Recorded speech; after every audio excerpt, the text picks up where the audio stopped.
은퇴 빈민들의 공통점 5가지는 좀 멀리하고 앞에 얘기하는 은퇴 부자들의 공통점 5가지를 가까이 하신다면 여러분들 선택의 기로에서 충분한 부자가 은퇴 부자가 되실 거라 생각합니다. 자, 오늘은 여러분들 은퇴 부자로 가는 중요한 갈림길에서 여러분들 이제 어떤 선택을 해야 되는지를 가지고 은퇴 부자와 은퇴 빈민의 공통점을 여러분들과 같이 보도록 하겠습니다. 본 자료는요, 일본의 금융 전문지 니케이 머니가 발표한 내용을 여러분들 말씀을 드렸는데, 적어도 50대에는 노후 준비를 시작해야 은퇴 부자로 살 수 있다라는 것을 여러분들과 같이 이야기를 나눠보고 싶습니다.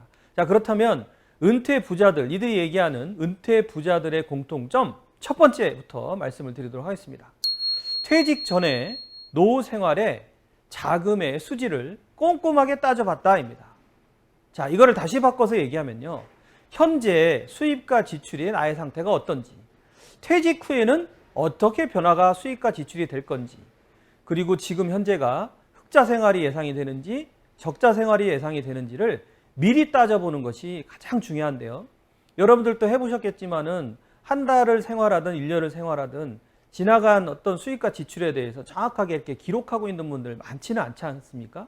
그래서 이렇게 미리 꼼꼼하게, 노후가 여러분들 대략 뭐 30년, 40년씩 된다고 이제 얘기들 하는데 30년, 40년 살 먹거리를 미리 준비하는 계획이 굉장히 중요하다라는 건 말씀을 드려보고요. 두 번째 공통점입니다. 이들은 50세부터 생활비를 조금씩 줄여나갔다라는 얘기입니다. 그래서 통상적으로 여러분들 50대가 가장 수입이 많을 때라고 이야기를 합니다. 그래서 퇴직하기 직전에 50대가요. 그래서 이런 경우에 생활비를 조금씩 줄여나가서 노후에 맞춰졌는데요.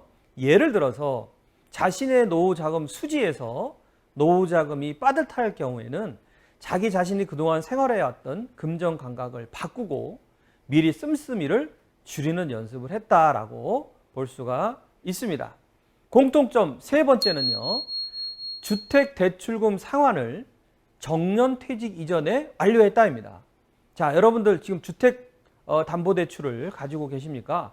그렇다면 50대의 자금 면에서 아까도 말씀드렸습니다. 여유자금이 대부분이 이제 비교적 여유자금이 많을 때가 50대인데요. 이때 소비를 늘리지 말고 집중적으로 대출금을 좀 갚아나가야 될 필요가 있다. 이게 왜 그러냐면요, 정기 수입이 끊어진 퇴직 상황에서는요, 대출금을 정기적으로 계속 상환하는 것 자체가 최악의 시나리오가 될 수 있다는 것 말씀을 드립니다. 자, 은퇴 부자들의 공통점 네 번째는요, 자녀들은 모두 독립을 시켰다입니다. 자, 이게 무슨 얘기냐면요, 여러분들 지금 요즘에 30대, 20대부터 30대까지 이른바 캥거루족이 굉장히 많아요. 부모한테 빌붙는 자녀들, 이른바 캥거루족이 있는데요. 이 캥거루족들의 특징은요, 취업을 안 한 상태에서도 캥거루족이지만은 취업을 한 상태에서도 부모하고 계속 같이 살면서 뭐 용돈을 받거나 이렇게 사는 사람들이 너무 넘쳐난다는 얘기입니다. 여러분들 한번 그런 생각해 보십시오. 이러한 자녀를 곁에 두고서 과연 만족한 노후 생활이 가능할 수 있겠느냐라는 겁니다. 자, 여러분들 명심하십시오. 내가 늦게 결혼해서 나이가 좀 어린 자녀들이 있다면은 어쩔 수 없겠습니다만은, 그래도 되도록이면은 캥거루족에서 좀 탈피될 수 있도록 관리할 필요가 있다. 자, 마지막 공통점 다섯 번째는요, 소액이더라도 퇴직 후에는 근로소득이 있었다라는 공통점이 있었다는 얘기입니다. 자, 무슨 얘기냐면 여러분들 보통 은퇴하기 전에는 내가 굉장히 좋은 자리에서 높은 연봉을 받다가 갑자기 근로소득 뭐 허드렛 일을 한다, 또는 약간 좀 급여가 낮거나 사회적으로 좀 지위가 떨어지는 일을 한다고 해서 실망할 필요가 없다라는 얘기입니다. 자, 일본의 니케이 머니지에서 얘기하기를요, 적더라도 안정적인 월소득 구조를 갖는 게 중요한데요. 가령 예를 들어서 월 100만 원씩이 나온다면 근로소득으로 50에서 100만 원을 또 추가적으로 가지고 가서 월 200만 원 정도를 가져갈 필요가 있다.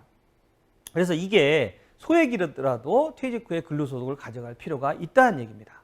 자, 우리가 여기까지 5가지의 중요한 길목에서 은퇴 부자들의 공통점을 살펴봤는데요. 이번에는 간략하게 그러면 은퇴 빈민들의 공통점을 간략하게 좀 보도록 하겠습니다.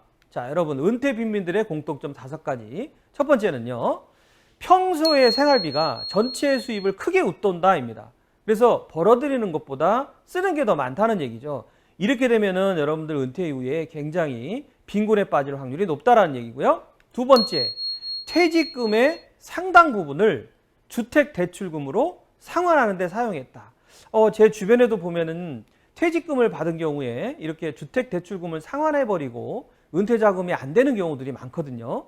그래서 이런 경우들이 여기에 해당이 되고요. 세 번째, 50대는 생활비 중에서 자녀 교육비하고 차량 구입에 많은 돈을 썼다입니다. 그래서 은퇴 빈민들이 이 공통점 중에서 세 번째가 상당히 좀 저희들한테 하는 얘기가 많죠. 소득이 많아지기 때문에, 그리고 자녀 교육이 안 끝난 경우에는 자녀 교육비, 사교육비도 좀 많이 들어가고 차량 구입에도 많은 돈을 쓰게 되면 아무래도 노후가 좀 빈곤하게 될 수밖에 없겠죠. 네 번째, 가입 중인 보험 상품의 약관에 대해서 잘 모르기 때문에 그냥 과거에 보험 가입한 거를 그냥 꾸준히 쭉 갖고 가는 거죠. 적당히 신상품으로 좀 리모델링을 하거나 갈아탈 필요가 있는데 이거에 대해서 관심이 좀 적기 때문에 주변에 여러분들 보험 설계사분들이 계신다 그러면 차분히 보장 분석을 해서 신종 상품에 대한 안내라든지 갈아타는 전략을 구사해 볼 필요가 있다라는 거 말씀을 드려봅니다. 마지막으로 5번째, 여러분들 주식 투자 하십니까? 예, 평소에 주식 투자에 지나치게 열중한 나머지 재산을 불리기보다는 까먹고 재산이 모이지 않는 현상이 일어났다라는 얘기입니다.